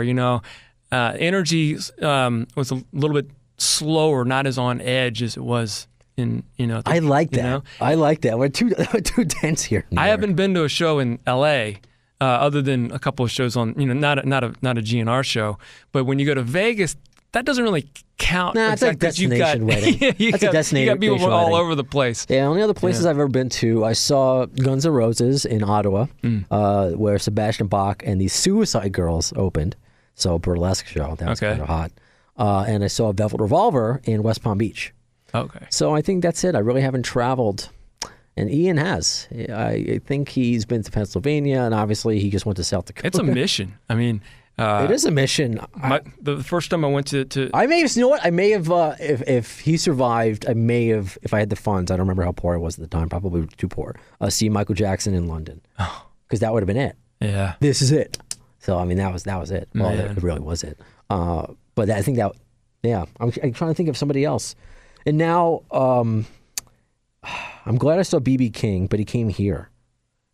I'm trying to think of other bands, like, I think Little Richard, I think, is on his way out. I want to see Iconic. Now that everyone's dying, like you got to see them before they. That's why I'm like, I got to see ZZ Top. They're gonna die soon. I was supposed to see George Thorogood years ago, so it's not like I made the decision just to see him now. So I'm glad I finally saw him. But he's 66. But people, Bowie's died when 69. Well, you guys were talking about Tracy Guns on the last show or two. Yeah, and he was L.A. here. Guns is getting back together, right? I don't know if it's going to be all of them. I mean, he's playing with Phil Lewis. Yeah. He just played with him recently at a festival in Irvine, California, where another band I like from back in the day, I've never seen him live, but Odin. If you ever watch Odin, the documentary, the Penelope Spheris documentary, The Decline of Western Civilization, Part 2, The Metal Years, you have to see this movie. Well, first of all, it's a series. It's a documentary that's first started at the punk scene in L.A. in 1980. The 87 film was about the hair metal years, and then they did another one in, I think, 96 for L.A. Grunge scene. Wait, this wasn't the Decline of Western Civilization Part 2? Yeah, well, there's of the three parts. Like okay. Yeah. Okay. And so in Part 2... Sorry, I'm like talking with Ian as your luck, so I'm sorry if I was distracted for half a second. No, not at all. But, just to be completely honest. But you must see this movie. I mean, it's a huge influence on me. And, because it features Ozzy and Kiss and Lemmy. Oh, yeah. So, again, I'll edit this part out if I'm a complete moron and missed it. I've seen The Decline of Western Civilization Part 2. Well, there's one sequence. So what's the Odin thing? All right, at Gazzari's... Bill Gazzari. Okay, so I'm not listening because I read like a text from Ian, and I'm like, wait a minute, did I miss the entire thing? And I'm just like make another Wayne's World reference where he's just like talking to Handsome Dan. He's like, yeah, and he's pressing these buttons back, All right, our special guest right now, Wayne Campbell, Garth Elgar, Wayne's World. All right, talking about Wayne Stock, very exciting, big event. Everybody's excited, huh? Yeah, it's going to be a big concert at Adlai Stevenson Park. It's just going to be a big party, We got some great bands coming. Like Aerosmith? I just want to remind everybody that there's still plenty of tickets left. But that's no reason to wait till the last minute. Because it's just a chance for the city of Aurora... to do something... fun. And to put the city on the map. It's a lot of work. Oh, well, work is hard. You're not really listening to me, are you? I mean, I could say anything right now, like, you're a complete tool. But you wouldn't hear it, 'cause you're a freak with a microphone. So that's how I feel right now. So if you've mentioned The Decline of Western Civilization, I have seen that, and that is amazing. Yes. What the fuck is Odin? Odin is one of Greg Odin. One of the bands that plays at Gazzari's, and Bill Gazzari introduces them. And you see these pretty raw interviews with this young band that is very determined that they're going to hit it big. And they just played again recently, which is cool because in the movie he kind of, I don't know, makes some bleak references to his life if it even doesn't happen for him. But he didn't become a huge star, but still, they're still playing, which is cool. And then this shirt I have here, this is my London shirt. London was the other main band. That was Nikki Sixx's band, wasn't it? Nikki and Blackie Lawless started it, and now... I was wondering, look for a freaking London shirt. London is awesome. I mean... Blackie Lawless looks freaking terrible now. He looks like Elvira died. Well... I tried to see them. They were going to play. I would see Wasp. I would see Wasp. Wasp is another band that I know a handful of songs, and they're all good. Well, they were going to play at. But it comes to a point where still stop dressing like you did in the '80s. Like Twisted Sister kind of does stop, even though they're stopping as a band now because of the death of A.G. Perro. But there comes to a point where like you just got to stop dressing like that. It's just well, that's why like it's not a good look anymore. That's what's brilliant about Axl. Like his look evolves. It's evolved. Slash is able to get away with whatever. Duff seems to get better looking with age because he keeps working out and all these things. He's a maniac. I mean, he is a maniac. You got to see him. When you saw him up close? I mean, he really is. He's like an MMA fighter, you know. Yeah, he's like a tight end. He's just like he's well built, and I'm so pleased and happy for how good Steven Adler looks. He just looks so happy and healthy and vibrant. Yeah. So that's awesome. I know he's having back issues, but that's not anything what he was going through before. Yeah. So he just looks great. So yeah, no, it's interesting. So the fact that London is another. One of the guys that I met with 5 years in L.A., I was directed to him, is the lead singer, Nader DePriest. And he agreed to meet with me down in Huntington Beach, and I drove down. I forgot about L.A. traffic at, when it's around 5 p.m. And so, of course, I'm late. I get to this bar where he's meeting me. I already see him leaving. I'm like, no, it's me. Oh. And so he's like, no, I was going to lead you to another place anyway. The guy he sat with me for a couple hours. We had some beers and just he was just as forthright as I could want. Like answered every question I had. What I wanted to know about his friendship with Izzy's involvement, and because Izzy joined London for a while. Okay. And I think I knew his impressions of Axl back in the day, and girls that that he directed me to talking to after I spoke with him. That again opened even more worlds up to me. But anyway, I've been always grateful for this guy, and I like their music. I think he's got an interesting voice. A lot of those glam metal bands had really talented lead singers, and unfortunately just got oversaturated with all the look of everything. Mm-hmm. And that's when grunge just came in and destroyed it all because they were just so anti-look. Even though they all had their own look anyway with all the flannel and the dirty hair and everything. That's why I love that all this is coming back. Like it just stepped right over grunge. I mean, I liked grunge. I was huge into Nirvana. And yeah, me too. That was the thing. I mean, when I was in college, that when I started college, not only did high school for me. Okay, you're in. Wait a minute. I thought I was like 10 years older. You than you. are 11 years older than you. So wait, Kirk died when I was in middle school. Okay, because I was a junior in college. Okay, and, so Kirk died when I was in middle school. Well, That's it. I started college. Use Your Illusion was released. Nevermind was released. I mean, it was a great year. I hated college. I didn't like where I went, but these were my concerns. Besides Terminator 2 and Cape Fear coming out. Oh, the early 90s, man. What the hell? Oh my God. And so, then I did love Nirvana, but they're gone now, and their music was great. I don't count Stone Temple Pilots as grunge. I think that's rock and roll. I didn't think Nirvana's really grunge. I mean, I don't know what grunge is, to tell you the truth. But here's the thing. I'm going to go off on a tangent. My friend, what we do here. Chris Webber, the Hollywood Rose guitarist, he started a band called UPO, and I didn't know about UPO until I met him. It is a great band. Look it up. No Pleasantries is their album. Okay. It's excellent. He's a fantastic guitarist. There's a lot of hidden gems out there. I think that's what's unfair about sometimes labels. A lot of these hidden glam bands, a lot of these hidden grunge bands, they just get stuck with this label. So that's what I try. That's why I like meeting people from different eras or just other music fans. I'm like, hey, what about this band? What about that band? So that's cool. That's something that if you're listening, there's a band that we're missing that you're like, you know what? They're Guns N' Roses fans. I'm a Guns N' Roses fan too. But you know what? You might actually like this band. Huh. Send us a tweet. Send us a Facebook message. We would love to discover old music to a degree. Because because Ian didn't. Because we were talking about side projects of the bands, and we just started this feature called. And we'll probably do a next podcast. This I Love, of course, after the song, but of a certain project, whether it's a cover, whether it's we're going to come up with different themes from Guns N' Roses, from a Guns N' Roses related thing. Okay.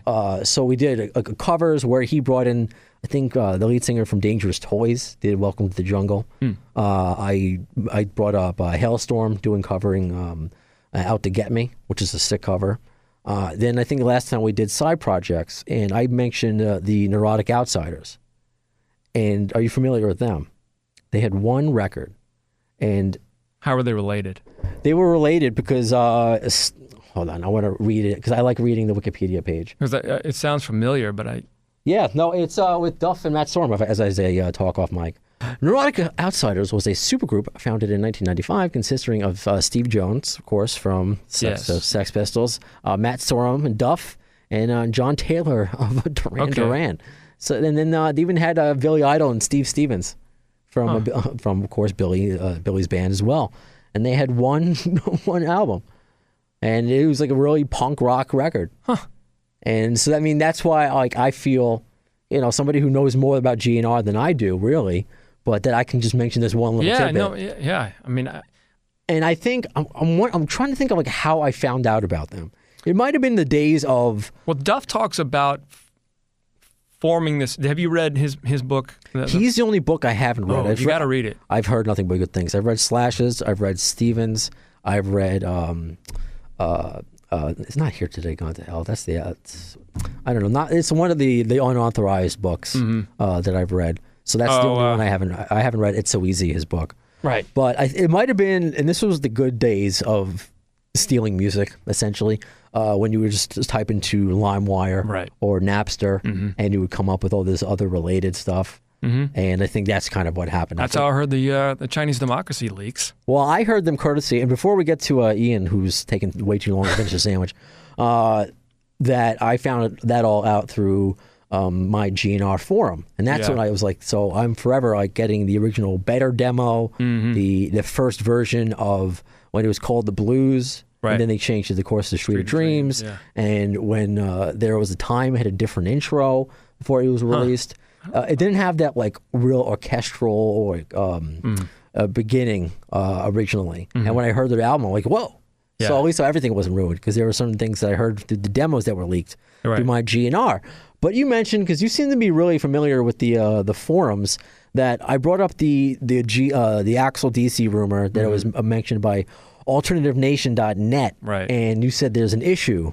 Well, yeah, all right. Well, when you're talking about my GNR forum, I haven't had good experiences over there. I haven't been as active on it. They're good to us, so that's that's cool. I I think that there's so many members. It's not like there's I mean, I think it's clearly the largest member, and my favorite thing about it is when Axl literally answered questions as Dexter, right? They handled Dexter. But I mean, there are pages. How awesome is that? Oh my God! I mean, there's so much information that he gave out. I mean, talk about generosity to directly answer fans sometimes really silly questions. Like what type of NyQuil do you choose? Kind of thing. But anyway, I got into the forum GNR Truth. Yeah, and they contacted us. We hope to do a future podcast with them, absolutely. Yeah. A year ago, at the beginning of 2015, a friend of mine on Facebook shared just a link about, there's another, I don't know have I mentioned this to you, but there is another Guns N' Roses project that's, I wouldn't say competing, because I don't, it's just me. I don't have a company or anything. Competing with you? Or yeah. Oh, okay. And so I heard about it as, and the question was, is Mark Racco, are you familiar with him? He directed several videos, he directed the Mr. Brownstone video. Okay. Is he going to direct the Reckless Road movie? Okay. And then it said, and is writer John Miller involved in this? He's been doing a book about Axl for a couple of years, and I don't know, I panicked, and I said, how the hell did my name get out there? Wow. Because I've been really sort of paranoid about publicity or my name getting out there in the wrong way and looking like I'm just... You wonder about the control what's said about you. Yeah, and so I got onto the forum and didn't say who I was or anything, but I had to sort of feel things out, and there's a community. There's a really strong community on there of opposing views, some alliances on either direction, about people who love Chinese democracy, sometimes even more than appetite. And it's really, and I'll give credit to the moderators that is really, really well organized for a band forum, which you would not think is just on those two words alone would be anything. It's such a well organized beast. My GNR forum. So there's so many different opinions and voices out there. So I get it. Yeah. So, but your experience, and so I got pretty involved, but and it also it taught me to be very aware of when I write stuff, because people can't hear your voice. You got to be really clear about what you're. That's why I don't get into political debates on Facebook or anything. Like it's not worth it. But if you can make points that will be interesting, you hope are interesting. You hope are interesting, or at least that you've put some creativity or thought into it, and then people respond or not. And if you say something that's clearly your opinion, but you state it as a fact, people call you out on it. Sure. And I've got friends on there and on the night train. They're the same people. You recognize the same names. Sure, we're signed up on there as well. Yeah. We even accounts for on both. Okay. And Ian's more active on that. Okay. And so when posts from Alternative Nation would come on, it just didn't. There was something not right feeling about it. That there was something wrong about it. That it was not quite informed, but sort of trying to come across as an authority. And you go to the site and you wouldn't even really get the information you're looking for until you click on to another thing and all that. And so a lot of the topics would be a little misleading. And so they just sort of built up an audience against them.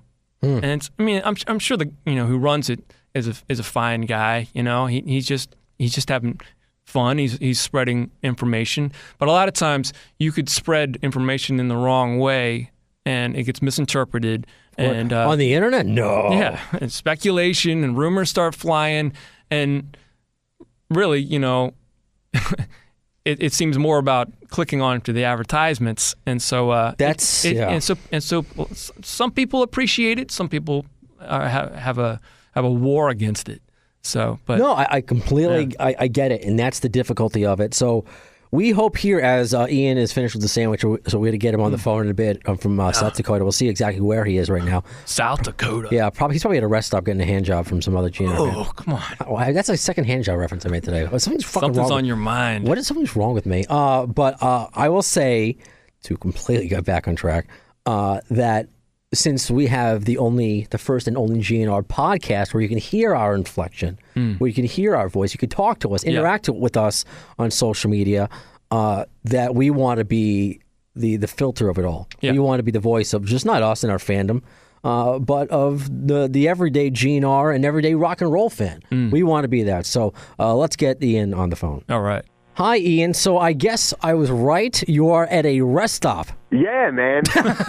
Sorry, I said... Dakota, of course, of all places. I just had actually had a very good breakfast burrito at this place, and on my way to Badlands National Park. That's cool. I joked before we brought you on. I'm like, he's probably at a rest stop getting a hand job from a Guns N' Roses fan. I'm sorry. I was at a rest stop getting a breakfast burrito. It's actually... that's what you call it? Okay.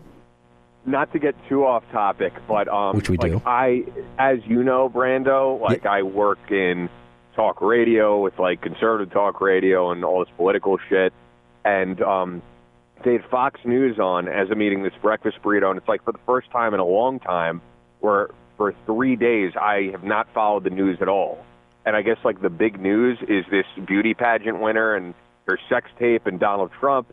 And, the woman running this little sandwich stand was like, you know what, enough of this tabloid smut. I'm turning this off. And, you really can't argue. The news is truly tabloid smut. And I was like, all right, I'm kind of glad to just be away with nature and, see my Dokken show last night and not even be thinking about this bullshit for a couple of days. I'm jealous of you. No, that's exactly what it is. Sounds great. So, and especially here that in South Dakota, you would think of maybe that's the way... my biased mind thinks that it may because it's all shooting out there and the gun ranges. It's just more rural. Yeah, it's wide open. Wide open. You would think that that would be okay or looked at differently, but I'm glad to see that everyone's sick of this bullshit. So the fact that you're able to get away with it, or get away from it. Oh, dude, well, talking of everybody being sick of this bullshit, it's actually funny because that makes me think of this. I'll let you guys know how Badlands pawn shop and venue is because it's crazy, but there's so much stuff in there, including a urinal where it's almost like where you pee, it shows up on this fucking touch screen in front of you, and you could piss on the presidential candidates. I'm not making this up. On both? Yeah. And like, at least they're bipartisan. Bipartisan, whatever you want to call it. Wow. Is that the... So because that's when you were texting me last night, and you better post some pictures. If I don't know if you're not a video picture taker like I am, but at least some pictures. I have some. I'm gonna put them up when I get home. All right, cool. I don't know. I get weird about letting everybody know every 2 seconds that I'm not at home. I think maybe working with all these like military guys, I think security-wise, like someone could break into my house or something. All right, so fair. I'm going to wait until I get home to let people know I was in South Dakota. All right, fair enough. Because we were getting some on the AFD Twitter that they want to hear about Dokken. Because you were texting me last night, and I had to post something that where you saw Dokken was very different from where we saw Guns N' Roses. So explain. The atmosphere, the venue, because I've never been to South Dakota. You've never been. Yeah. I've never been to a venue like this. I was there when I was a little kid, and that's it. Wait, were you the youngest person there? No, one of. There were a few people. There were actually some people with their kids, but I was definitely younger. I mean, I'd say there was actually a few people my age. Dude, there were people who came from Canada who were around my age who came out for this. So I'd say a good maybe third of the crowd really drove way out of the way or flew way out of the way for this. Like when I was at my hotel this morning, I was eating breakfast and ran into some guy actually who's Brazilian, but he's from New York, and he's like, yeah, I came out just for this. Oh, so you're not the only crazy person. Like the only idiot who came from another part of the country to see this. But all right, so describing the way it is, it's a pretty small venue, man. Like when I got to the parking lot, I was like, wow, this is it? You know, you would think for the one Dokken reunion show in America, it'd be a pretty big venue, like maybe a smaller amphitheater at least. But this is a pretty small venue. I'm not the best with numbers. You guys could probably check out the capacity. Like if you live in New York, I compare it to the Paramount, but actually much smaller to the. What's the name of this place? What's the name of this place? It's Badlands Pawn Shop. Wait, the venue is called Pawn Shop? Well, here's the thing. The venue is also a pawn shop. It's a gun store. It's a shooting range. It's a tattoo shop. It has slot machines. And it's also the home of their radio station, K-Bad. I believe it's K-Bad, which is like, you know, the South Dakota rock station. And it's all in this one place. It is really badass. That sounds like a future for us. We got to get on That's K-Bad. An enterprise. It's pretty cool too. It's like while I sent you pictures of the radio studio, and the thing is like, if I'm facing the stage, to the right of where the stage area is, where the crowd is, there's glass, and behind that glass is the actual radio studio. So I was watching someone like doing their live shift while the show was going on. That's insane. That sounds like some sort of rock and roll fun zone, Chuck E. Cheese for just like. Did you take advantage of all that? And did you take my advice and get a tattoo to remember this by? Did you get like a portrait of Don Dokken in your ass? They were doing tattoos at that time. They probably are like now. I think they closed down a lot of it. They closed down the shooting range and like the gun store and all that for while the show is going on. But it's really cool. And the guy who opened this, I mean, is apparently like a multimillionaire. He's a really big name. But like, people who would think, oh, there's nothing to do in Sioux Falls, South Dakota. This place in itself is a lot to do, and it's actually a really kick-ass radio station. Like Ron Keel, the former, I think he's the former lead singer and guitarist. I'm not like a Keel fan, but of the band Keel, like he's one of the on-air guys there. So it's like it's definitely if you were there, man, you would be like, this is such a awesome idea that has never been explored, at least as I know, is having a venue that has a radio station that people could look at while they're inside the venue watching a show. And that is awesome. Like, you know how when you're at WBAB, you have these events where you drive out to the event and you guys are on stage being like, please welcome. I'm just trying to think of who it would be out there. But, sure, George Thorogood. Who'd you say? George Thorogood. I just saw George Thorogood at the Paramount. Yeah, Oh, I was going to go to that until I went to this. It was great. So, someone from the station is like, please welcome George Thorogood. Except here, they're literally at the radio station. They just walk out the door onto the venue stage, and they're the people who kind of introduce the band and plug the radio station and all that stuff. It's like it's all this stuff all in one venue. It is, without a doubt, one of the coolest venues I've ever been to. I'm kind of jealous right now. I mean, because it's more. Yeah, it seems like you guys pictured like middle of nowhere, but it is. But it's if you're into, and this place caters to like 80s rock, because one of the next big concerts happening there is Twisted Sister. Oh man. Yeah, right now I'm on these slowly loading websites, I'm trying to find out the capacity. But it looks, the internet right now isn't working. But that's all. How was the show itself? Like, what was the vibe going into it? Because you said somebody came up to you with like one tooth before. So what was the atmosphere? Yeah, where were you when that happened? But I wouldn't say that's the vibe necessarily. I mean, like, the stereotype of you think of South Dakota. Of course, there are those people. And I'm not trying to be an asshole New Yorker. I just want you to describe it accurately. Oh, no. And a lot of people were really cool and really nice. And it wasn't all South Dakota people there, but there was definitely there was an electricity in the air. Just talking to people outside the venue, like I said, I saw people from Canada. I saw people from Illinois. People being like, this is my vacation. I took off work to do this, like the same thing that I did. So then were people going up to you? Because everyone obviously seemed to be open about it. It's not like everybody was wearing a name tag. Hey, I'm from this state, this country.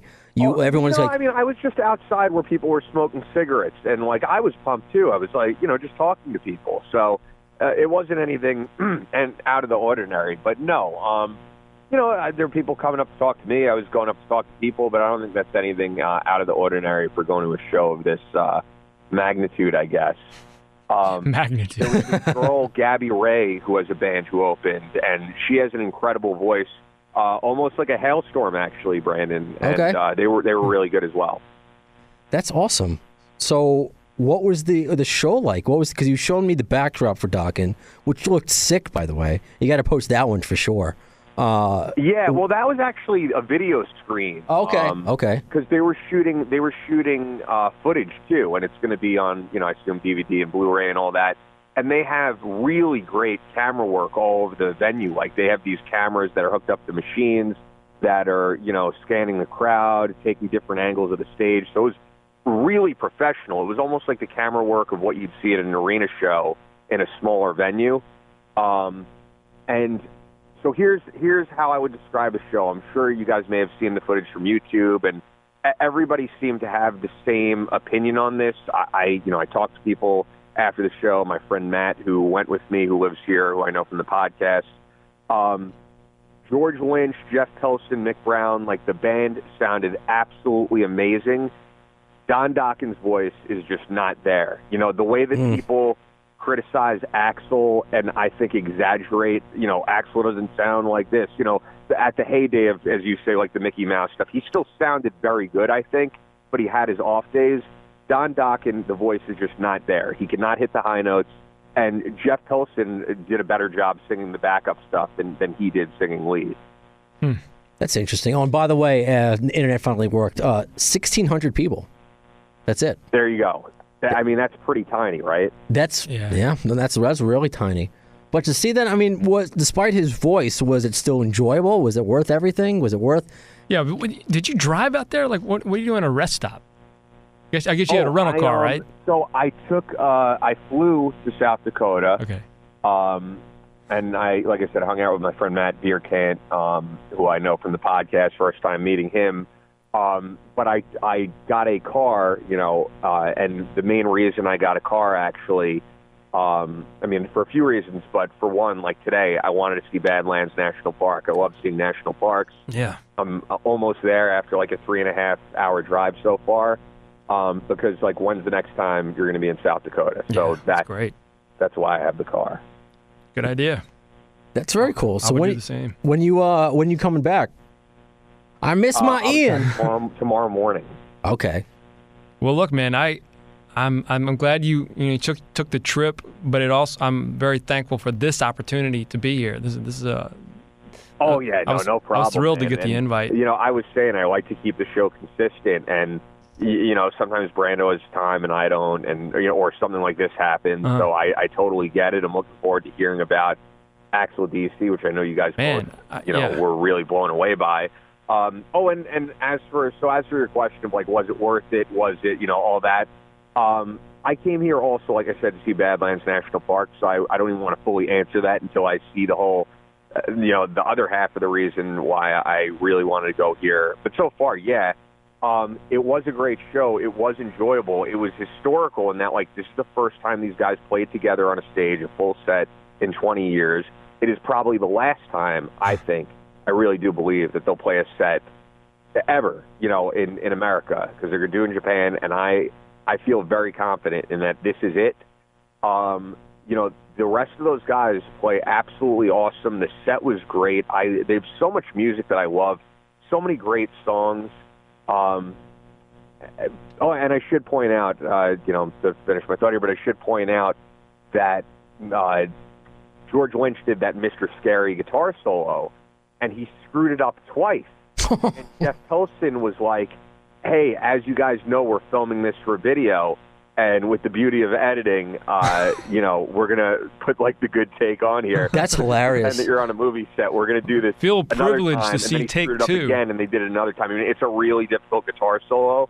So we got to see George Lynch do that 3 times, which was cool, actually. I mean, no complaints here, because he was like the main event of that concert. Huh. Well, the picture you sent me, though. No, go ahead. Sorry. Well, I was going to say there's no one who was there and could be honest and say that Don Dokken sounded good, because he didn't. He almost seems like he's not all there, man. Just even in his stage movements, and it's kind of sad. He doesn't have the energy of the other guys in the band, and I'm not trying to be disrespectful, because I love the band. I wouldn't fly all the way out here if I didn't love the band. I think he's giving it his all, but he's just not. He's not what he was, and I actually hope that the guys don't do another tour, because I think, like, this is a good way to end it. Like, they did it. They're going to play Japan, and if you were there, you were there. If you weren't there, I guess you could watch it on DVD or Blu-ray. But the other guys sounded absolutely awesome, and I mean, it's great to see, regardless of how he sounds, Don Dokken on stage with them again, because I think it's never going to happen again. And I definitely want you to, since George Lynch was you said the focal point of the show, that he's for some reason sporting the look of Stephen Baldwin in Biodome. Like, he looked exactly like. You remember that, John? That movie, the weird braids that he had. I did not see it. Unfortunately, that's an Academy Award winner, at least in my mind. But no, that's awesome, man. And he brought out all those guitars, man, like all the really cool graphic guitars and all the colors and stuff. He had all those, like the guitar in the Nightmare on Elm Street, the video that everybody. I was about to ask that. They did Dream Warriors, right? Yeah, they did. All right, the one song I know. Maybe that is the one song I know. Skeletons on it. So sick. That's so cool, man. No, that's awesome. I don't know what else to say, but I'm kind of proud of you that you went. Oh, I'm definitely proud of you. I think that's so cool, because I kind of was like, Ian, that's so crazy. Why are you doing that? But just the experience that you saw that not many people are going to have, especially the venue that this is in. That's a once in a lifetime opportunity to go to a venue like that. New York's got to have some sort of I want to go out. Shooting range, radio station, concert hall kind of hybrid. That sounds just awesome. Awesome place to see a show, and I'm glad the environment was cool. You got to meet a lot of people from different areas. That just sounds awesome. So I just hope you get home safe. If you need to hit up with the other rest stops on the way home, I won't judge you.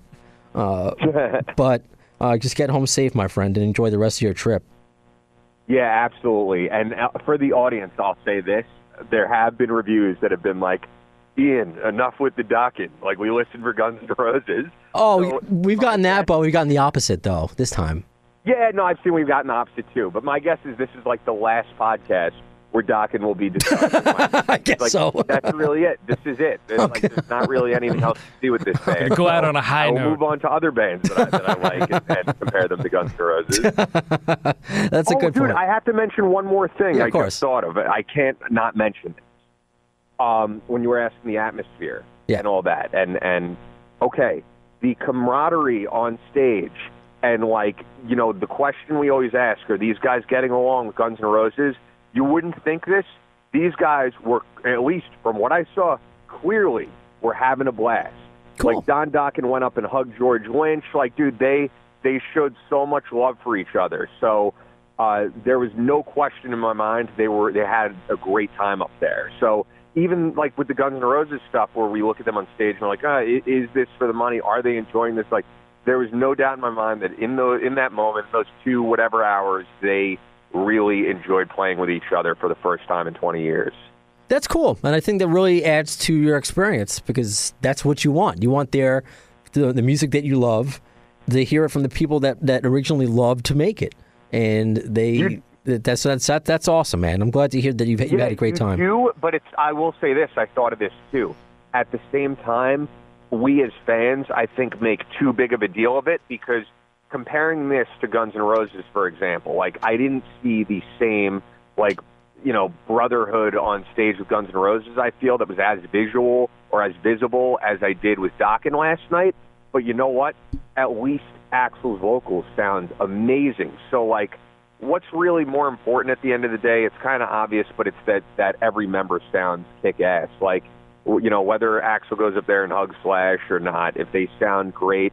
It's kind of not, front and center. And for this show, to be honest, I would have taken, if Don Dokken's vocals sounded a little better, to them, having Fair. those loving moments on stage as great as they were. Hey, fan is short for fanatical. So this is why we are fans. This is why we have this podcast. So please get home safe. And we'll do another show soon. Otherwise, John did a pretty good job today. So he may be taking over. Thanks, guys. Yeah, John kicks ass, man. He'd definitely be the villain when I'm not there. Awesome. Well, thanks, Ian. I'm glad we were able to talk a little bit today. And we'll talk soon. And, just get home safe. See ya, Ian. All right. See you, man. Later, buddy. See you guys later. Bye. He brings up a pretty good point about, whether or not we think that Axl and Slash are getting along on stage. If you go back and look at... I was giving you a 5 minutes signal. Okay. That's your non-radio professional. You came in with headphones. We complimented you. I'm like, all right, now I can give him a signal that I want to give him like a 5-minute countdown. And almost 2 hours into it, there's your one flub. You're fired. What? You want me to stop? Oh no, all right. I could see. I gave you the Tina Turner "Stop in the Name of Love" thing. No, 5 minutes. All right. No, but and we're gonna keep that in, by the way, the awkwardness. Totally. If you go back and look at the old footage. There's no difference with how they behaved on stage at all, and all these are expectations that people wish and want to have. It's unfair. I mean, it's assumptions that people have. I know. No, you're right, and they've had their moments. There are clips up there. There's actually someone who made a GIF of it, if you're on Facebook, of Axl going up to Slash in the recent tour of him kind of like. Poking him in the love handles or whatever while he's doing a solo or whatever. So no, it's great, and that's why we're fans. I mean, I think as hardcore fans, and you seem to be cut from the same cloth as Ian and I, that we're hardcore, we're smart about it, we're nerdy about it, but we're not arrogant about it, and we understand that these are people. We have our fantasies, but we understand that there are fantasies, and they somehow end up in our dreams at times. But we get it, and I do get it, and I'll always have maybe my. Not to-do list, but some sort of like checklist of what I hope happened. I hope they get back together with Izzy. I hope they get back together with Steven. I mean, I love Frank. I love Richard, but there's a dream. But I'm happy with what I got now. I'm happy with Axl DC. And this is just out of all the years that GNR was, Chinese Democracy not coming out, and just Axl running, leaving the concerts early, coming on late. We're living in a good time. Right now, at least in our world. With everything, all the shit that's going on, as Ian just mentioned, everyone's sick of the bullshit. from everything that's going on in our presidential race, the world's going to end, whatever. This is a good rock and roll world that we're living in right now. I'd say so. We'll leave on that note. So again, thank you, John. I know you're not having me on. Always active on social media, but is there a way people can still follow you, or if anything, they want to contribute to your Axl Rose project? No. You're the only director ever. It says there's no plugs. I love it. So whatever. If you want to somehow reach out to John, reach out through us, and we'll relay the message. I'm on Twitter. I'm on Facebook. But, John. John Miller. Just do a search for that. That's not a common name at all. So no, exactly right. So just reach out to us. We really appreciate you listening to episode 8 of Appetite for Distortion. You can, of course, always follow us on Twitter and Facebook, both at The AFD Show.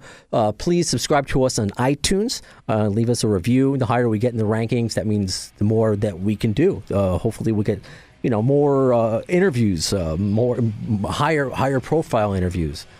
So we're your voice, you're our voice. It's all cyclical here. It's one giant circle jerk. See, I wanted to end in that note. So until next time, in the words of Axl Rose, once he said to Kurt Loder about Chinese democracy, whether we'll see it in regards to the next podcast.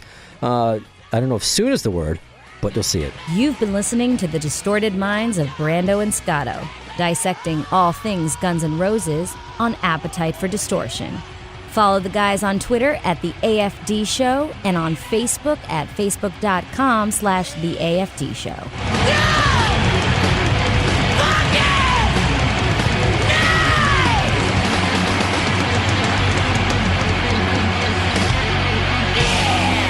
Thanks to the lame-ass security, I'm going home.